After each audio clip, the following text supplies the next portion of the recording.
গাজীপুর ট্যুরের আজকে দ্বিতীয় দিন। আমরা 2 দিন যাবৎ বাড়ি থেকে বের হচ্ছি না, আজকে বের হইলাম। আজকে আমরা হায়দ্রাবাদ এলাকার বিভিন্ন গ্রাম এলাকা দেখব। আমাদের গ্রাম দেখতে আমার ভালোই লাগে। আজকে আমাদের সাথে আমার আরেক বন্ধু বাবুল আমাদের সাথে আছে। এই যে বাবুলের গাড়ি। গ্রামে বিল্ডিং হয়ে গেছে অনেক, মাটির ঘর নাই বললেই চলে, দালান কোঠার অভাব নেই, কিন্তু গ্রামের যে ছোঁয়া সেটা এখনো আছে। গ্রামও এখন শহর হয়ে যাচ্ছে।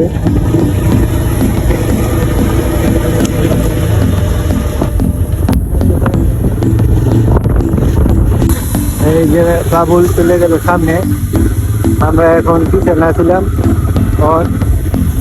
এখানে অনেক সুন্দর একটা মার্কেট আছে, ঢাকা শহরের মতো মার্কেট।